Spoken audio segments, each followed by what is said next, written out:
Hey guys, how's it going? Alright, we're doing a video about the sprockets on the DR650. What I've done is, a little while ago I went and bought a 44 tooth sprocket. On the rear, that's the original stock sprocket, and that's a 41 tooth. In Australia and I think Europe, it's 41 is the stock. In the US, I believe you guys get a 42 tooth sprocket. On the front, stock, anywhere I believe, is 15 tooth. I've actually got a 14 tooth sprocket. I changed that quite a while ago because I felt that having 15, it just made it too tall. So I dropped it down, and that works really good. But I've found when you're getting into the sand, when the Simpson Bloody Desert and that type of stuff, I'd like it to be a little bit lower geared. And I'll say geared, although you're not changing the gearing, you're changing, I don't know what you call it, the sprockets, ratio, drive, whatever the hell you want to call it. But I'll just say lowering the gearing. So lower gearing and taller. Oh, is it shorter actually? See, I still get confused and I thought I bloody had all this worked out. Shorter gearing and taller gearing. Which I've got a whiteboard out here and I've written all this stuff up and having the ratios and all that kind of stuff, and it's just the simplest. There's lots of different ways that you can work it out, and if you're a professional you most probably understand it, but I've kind of like found forums and stuff, and there's really simple ways to work out, and it's basically you've just get a figure and then you work out which way, by moving, changing different things, you can work out whether you want it taller or you want it shorter, and I'll explain the taller shorter thing too as well. So I've also got a new heavy duty chain which I bought. I'm going to be changing that as well, but that won't be in this video. Also, I've just recently I was just mucking around and the bike was facing this way, and I've just noticed by changing that suspension it's made a big change. Just a small thing, but it's made a big change that I didn't realise, and I'll demonstrate that to you. And it kind of, to me, it proved how much of a difference the suspension is now compared to when it was stock. Alright guys, so we shall head out to the whiteboard. Okay guys, so this is my crazy whiteboard of DR650 Sprocket Ratios. Alright, so what I'm going to quickly do is just, so it doesn't look like a bloody mess of everything, I'll just quickly explain. So we've got a heading here, usage. So basically usage is what, if you're running this particular ratio, what it's going to be best for. So you've got your front sprocket, your rear sprocket. I've put here just the chain. So that new chain that I've got is a 525 chain. Now I'm not an expert on chains and all this kind of stuff, it bloody does my head in. So I'm sticking with the 525 chain. You can get a 520 chain. All these figures here that I've got you can use with a 525 chain, which is pretty much the stock. It comes with the stock bloody DR comes with a 525 chain, but I've just upgraded to a heavy duty 525 chain. I could have gone for a 525. I could have gone to a 520, and then you can have different front sprockets, side sprockets and all that kind of stuff. But anyway, everything that I'm showing you here, you can use with your 525 chain. And that's coming from Vince Strand Motorcycles on his website. That's what he's saying. So if that's not true, I don't know. Then we've got our ratio, and then we've got reverse ratio. Now why I've done this is basically how you work out your ratios is by dividing 15 divided by 41 equals, you do this on your calculator, just type in 15 divided by 41 and it equals 0.366. If you were to go 41 divided by 15, it will give you that figure, 2.733. It doesn't matter which one you use, because what we're looking at is when we go down, change the sizes and we do the equation, you can see that it changes. So that there now is, we're just going to get rid of it, just so that it doesn't confuse us. I've also got the tall and the short, which is the gearing, and I'll explain my funny way of explaining how that works. Alright, so basically we've got the stock Australian comes with a 15 front and a 41 rear. That gives us that ratio. Now I've changed my front down to 14, kept the rear the same, and what it's done is it's changed the ratio down to 3:4:1. So we're going down, so that's making the gears shorter. If I was to move back up, well then I'm going to go taller. And as I said, I'll explain how that works. In actual fact, I'll explain it right now. Hang on. Alright guys, so I'm going to explain this. You most probably only see my legs and my feet, but that's all you need to see to maybe understand what I'm trying to show. Okay, so the tall gearing, you think of a tall person takes quite large steps.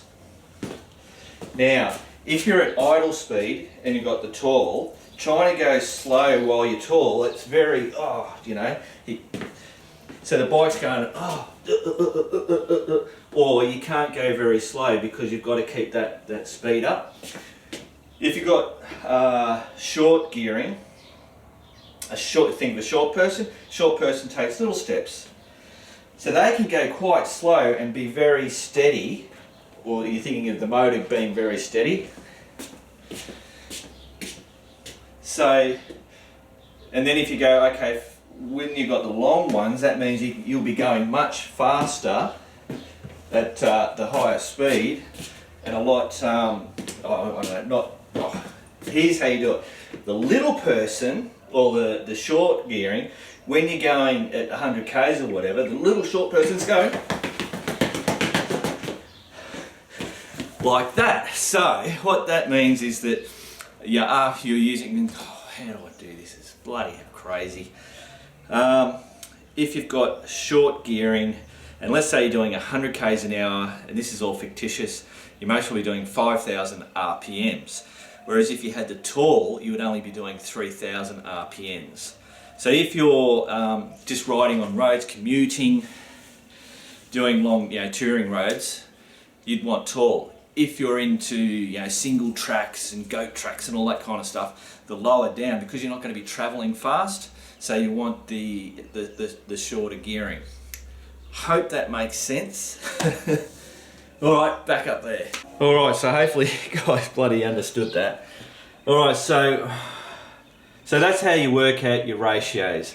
And basically you work out what you currently have, and if it's that figure, you know that if you go, oh well, I'm looking online and I want to get, remember you've got to make sure that the chain that you use is going to be able to use those particular size tooth. So do that research. But in this case, I know all these work. So I had this one and I went, it's just too tall. I need to make it a bit shorter. So I went, okay, 14 divided by, I know I can get a 14 tooth, divide that by the 41, and that's bringing it down. And then you've got, I could go down to a 13, and that would bring it down even more. Pretty bloody simple, I suppose, once you kind of got an idea of what you're doing. So now, there's a couple of reasons why I'm doing it, I suppose, is that changing the rear one, I'm getting a lighter sprocket, so that's saving me weight on the bloody DR650, because apparently I'm just obsessed about getting the weight off. I most probably should go on a diet and get some bloody exercise going.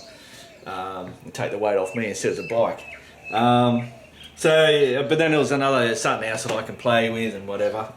And then I heard about the whole wear and tear on the chain, and most probably the sprocket as well.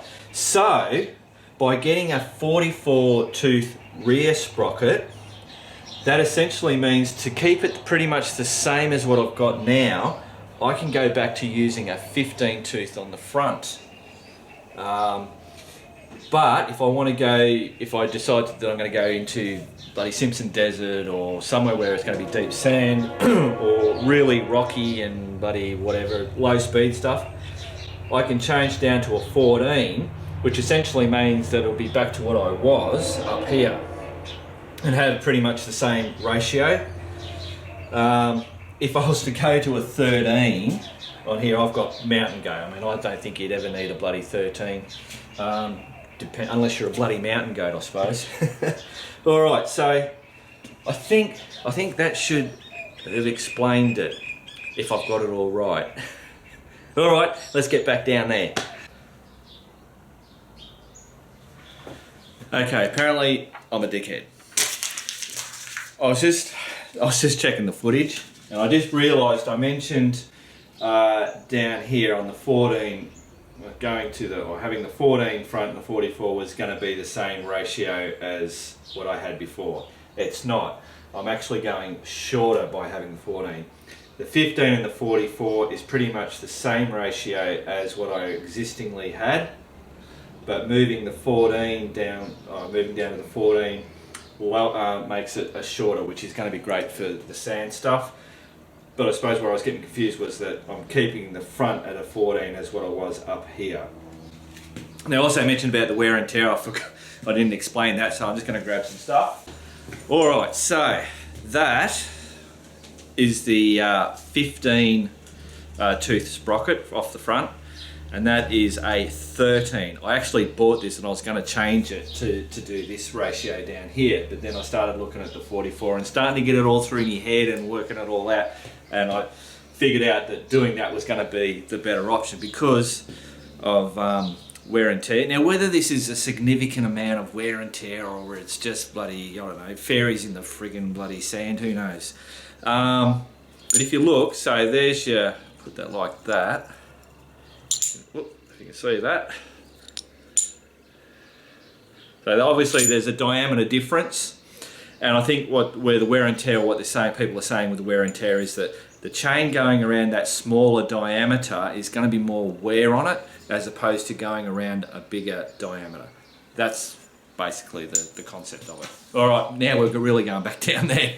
Just quickly, those ratios and the usages that I put, like the best all round and Slade technical, mountain goat, all that kind of stuff, that was my personal thoughts on those ratios. There's no set thing. Everybody thinks differently or feels differently or whatever. So just to let you know, that's not dead set, just my personal thoughts. Now, I was saying about the suspension, and I'll show you what. Basically, now when I do this or sit on it like that, this bike doesn't I feel really comfortable on doing it. Before, when the stock bloody suspension was on there, when I do that, it would go a fair way down, and I'd feel like it's gonna be, oh shit, it's gonna bloody fall over that way. But now I can just sit on it, which is really good. I just couldn't do that before. And another thing is I couldn't do this either. Just jumping on the bike, standing up on it, like sometimes you want to stand up and you're just looking and testing and where things are. As far as I can bloody remember, I couldn't do that when I had the stock one. It was the same deal. The whole bike would come over and I'd be like, trying to keep it steady. But now, obviously because everything is stiffened up, I can do that. So that obviously to me proves that it's everything's just stiffened up and all that kind of stuff. So there you go. All right, we better start taking off that rear sprocket. All right, guys. So it's actually the next day now. Got waylaid. So what I've got the bike up on the jack. Back wheel is still touching on the ground. What I'm going to do is I'm going to change over the rear sprocket for the new one, as I've said. I'm also going to just take the front sprocket off. I don't need to because I'm going to leave the original 14 tooth sprocket on there, but just for the sake of this video, I'm just going to take it off and then just put it back on. So what I'll do now is take this cover off, which is just 3 bolts. Take this chain guard thing off, which is 2 bolts. I'll knock the nut, loosen the nut for the rear axle, and then I'll jack it up so that's off, and then we'll just unwind it all. Cool.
Well, there you go, guys. That part was really bloody easy. So what I might just quickly do now is that front sprocket. I'll just take that off, and I'm just looking at it. Most probably it's a good thing that I'm doing this anyway. Just give it a little bit of a bloody clean up and whatever. So we'll just quickly do that now. Alright, so as you can see, I've got the bike in neutral at the moment, and that's going to be really hard to get those off. So what you've got to do is put it into first. That should help with the trick. I've heard some people saying about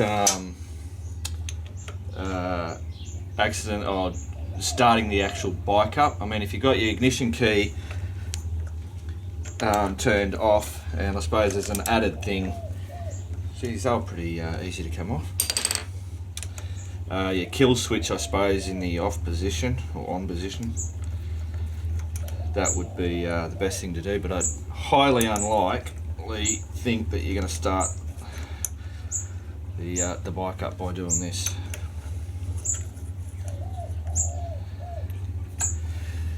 Cool, so 3 little bolts out. I should just take that off.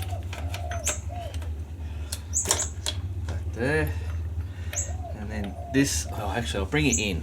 So yeah, 3 bolts out, and then you got this little plate or the thing that holds the cog, so you just turn it around until it then comes off.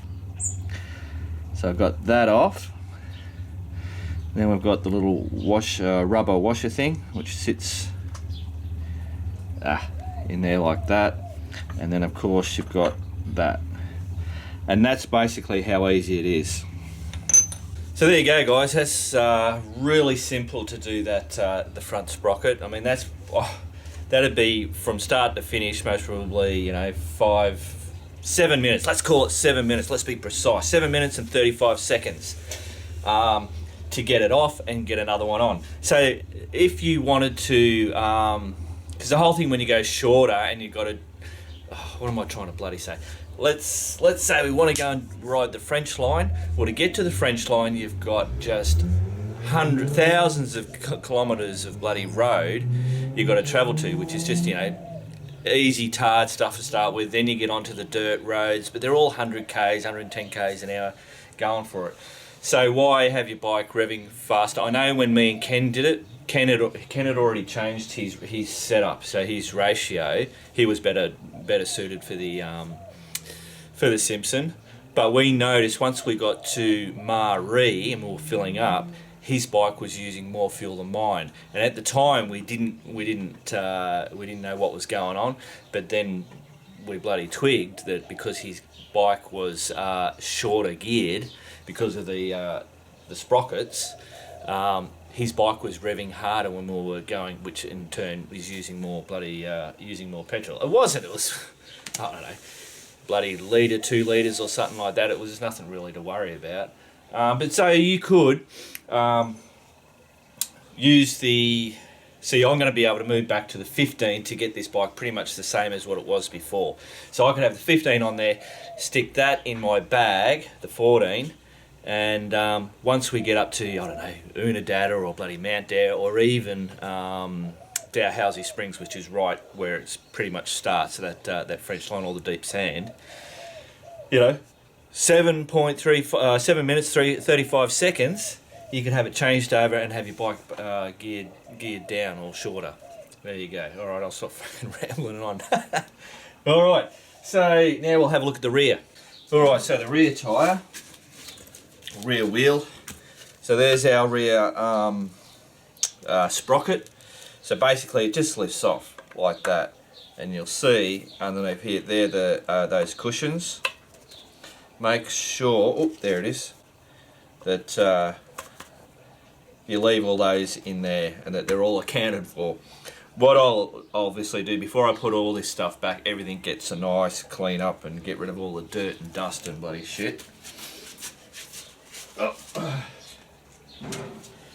So now all we've got to do is basically, you'll see on this side here they've got their Allen key bolts, and then on the back you've got your nuts that hold them on.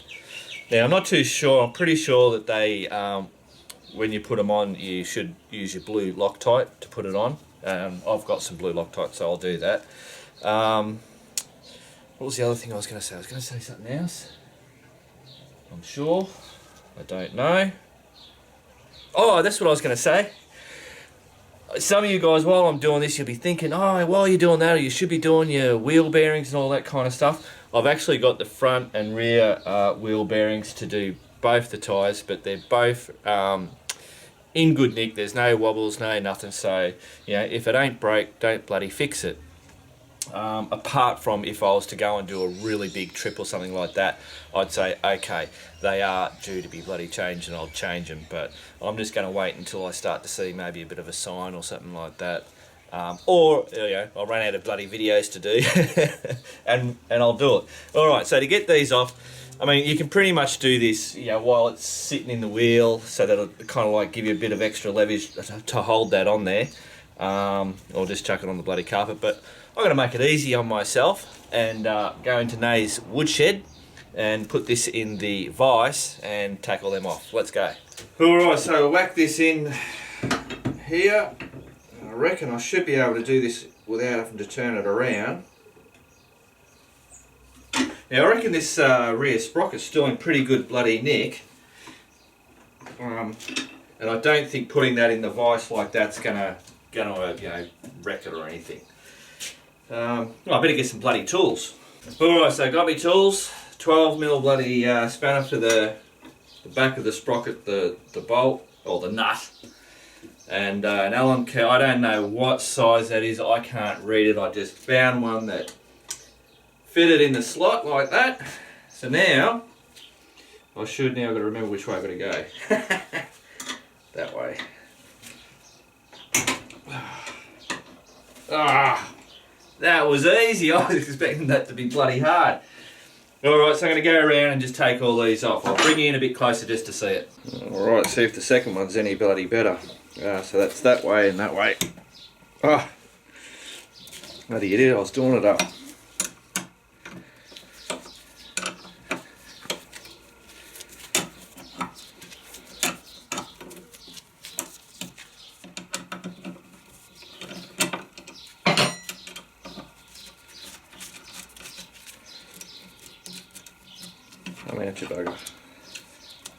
There we go. That was really, really easy. Alright guys, so I've just got you on for this last bolt, because what I'm expecting is just this plate's going to come off and this will be still held by the vise.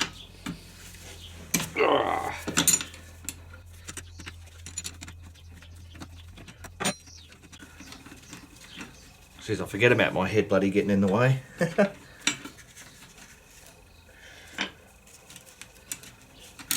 Come out. So now this should just come away. There you go. So that is, yeah, so we get the next one and just bloody whack it on there. Alright, I'm going to clean all this stuff up and then we'll put the new one on. This is my sad face. I thought I was going to save some weight, but these two are identical. I just finished weighing them. And they are both exactly 700 grams or 8 ounces or whatever you American bloody dudes bloody talk. Yeah, so I'm not actually saving any weight.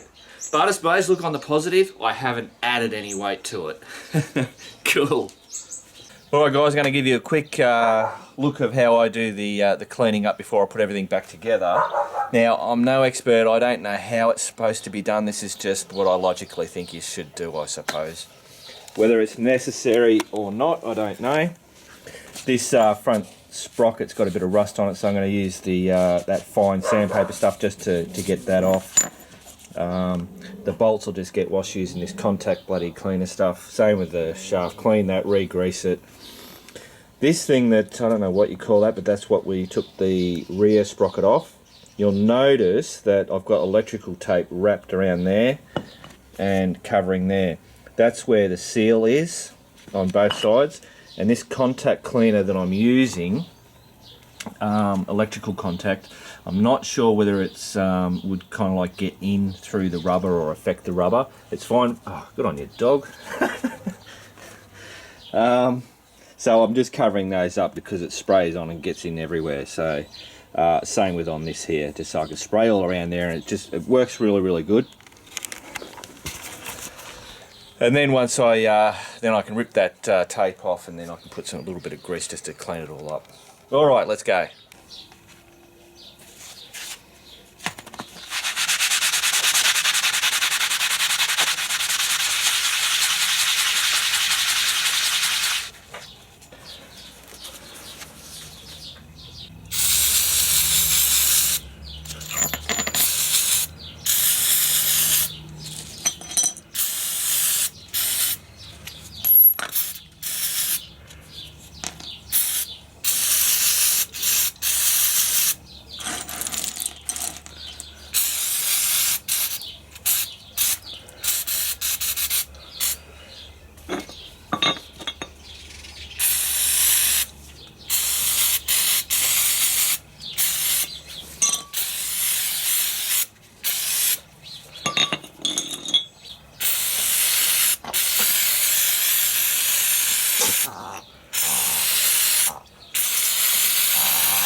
Oh, well, bugger me. Alright, always a bloody little bit of a mess up or a issue or something. I was just, after finishing cleaning all that gear, I realised I was actually cleaning the old 15 tooth sprocket. So that wasn't a problem. Cool. So I've cleaned up my 14 tooth. Now, this bloody sprocket retaining doovalaccy, I noticed all these marks along here. I'd noticed it before, but I never really gave it too much thought. But when my problem was, I was trying to work out which way this goes. See how this has got a ridge on one side, and on the other side it's flat?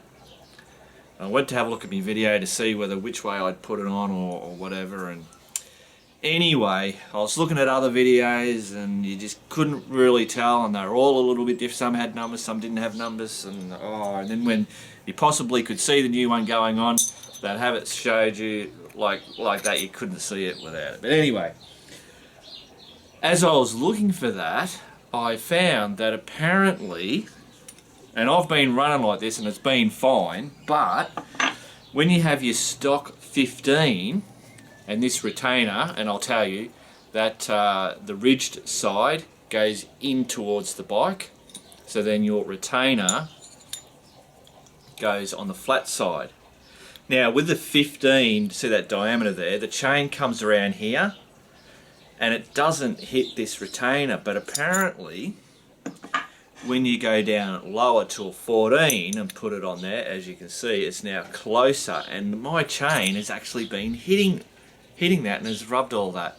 And I've seen people with videos saying they've gone down to 14 and they've bloody grinded these down, or they've changed it. I went and had a look at Vince Strand's website, and sure enough, they have one of these without this extra bit on, which is for fitting when you go down to a 13 or a 14. So there you go. Bloody crazy. So now I've got to grind that down, which is not a problem, that's no worries, but it was just bloody crazy. The shit you just don't bloody know. Alright, so yeah, I'll get all that done. Alright, we're going to go into the shed and we'll fit the rear sprocket to that assembly thing. Cool. Alright guys, so we've got our, whatever you call that, doovalaccy. The new rear sprocket can only go one way. You can see that they're, oh geez, I can't even see. They're recessed, so these bolts are going to go that way. which means that that's got to go on that way. So we just basically line that up. Get our Loctite, blue Loctite. Like a bit of goop on them. Oh, stuffing hell. Oh no, that's right.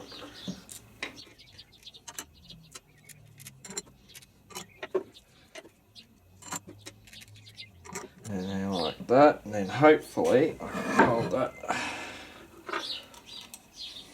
Can you guys see that?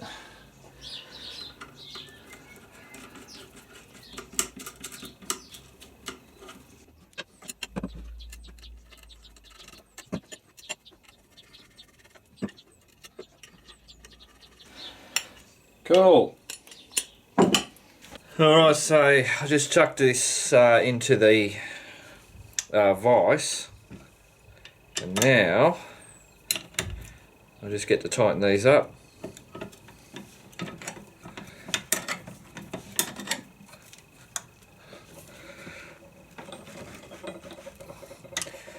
And just do them up firmly, I suppose.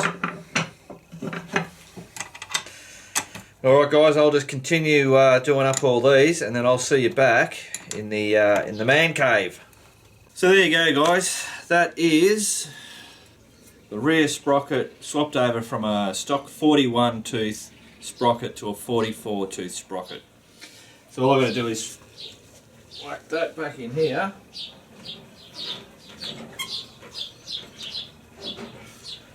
On there, simply just put the tyre back in, or the wheel back in. Nothing, I won't go through doing that. I am going to just show you a bit on this, the front sprocket. I'll show you just a bit of grinding of that thing just to make it fit, and then putting it on. Alright, be back in a minute. I'm just about to start bloody grinding that this bloody lip off, just so that the chain's going to fit. I just had a look on Vince Strands. That plate that they have that replaces this. If you didn't want to go through the hassle of trying to grind this down, whether you're using a bloody grinder that like I've got, or a hand grinder or whatever, they're only $14 to get it off Vince, or obviously other places will have it as well. So they're not much, but I just want I want it bloody done now. All right.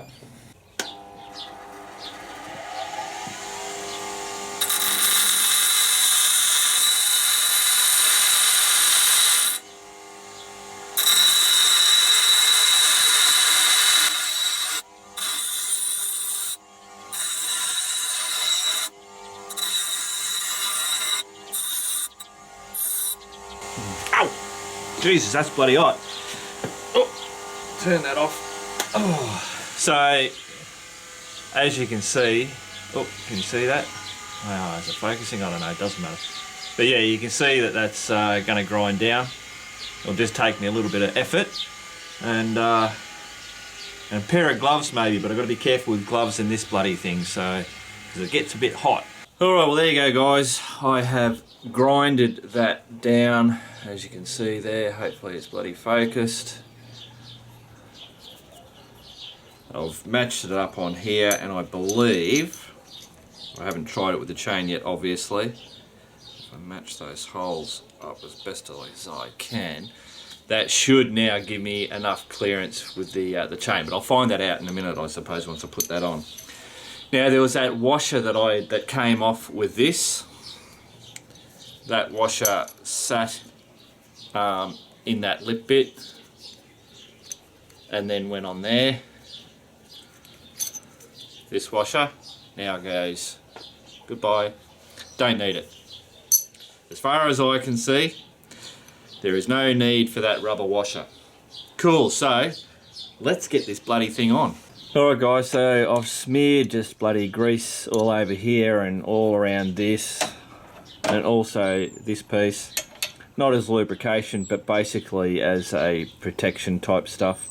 So remember, putting the ridge side in towards the bike. Just rotate this till it goes on those spliney things. Get our newly grinded down piece, same deal. Get it to there, find the little part where it spins. That's basically it. we'll just put our little bolts in here. I'm not going to put any Loctite on this, purely because I'm going to be most probably changing back up to the 15, because that's my best all-round sprocket, but I'm going to have a bit of a play with this, just see how it goes. And then of course I've got to redo the chain, or change the chain as well. Cool, alright, I'll get all this bloody back on. Alright guys, so sprocket's on, bolted down. I've just put the chain around it, and as you can see, I've now got a decent gap around there. Now when I put the heavy duty one on, I don't know if that's going to lessen or not, but I'll just, now that I know about it, I can keep an eye on it, and if it is touching, I can grind more off, or I can just go and buy one off bloody Vince Strand motorcycles. Alright, so now I'm just going to put the back wheel on, put it all back together. Now, I'm not going to show you all that because it's just bloody bore the shit out of you. See me bloody doing this type of this stuff. It's all simple. If I do have any issues or problems, I'll let you know in a minute, but I'll be coming back to you in a minute anyway. Well, there you go guys, that's it. She is all put back together. I've just got the chain guard and the front cover here to put back on. I wanted to leave that off just so you guys can see it all. So it wasn't much trouble to put it on. Obviously, the adjustment here, instead of it being up at bloody 3, where I think, or a bit past number 3, it's actually back down at 2 because it's a larger diameter. So yeah, that seems to be all working okay. So now I just got to I'll give it a bit of an oil up, put those covers on, and then just go for a bit of a ride and whatever. But I'll let you know how I go in the next one when I'm replacing that chain. So that chain, I'm going to have to use the chain breaker and look at, with the new one, I've got to make sure I get the right size. I might have taken some links out, I don't know. So a bit of bloody stuffing around more than likely. All right guys, keep on riding.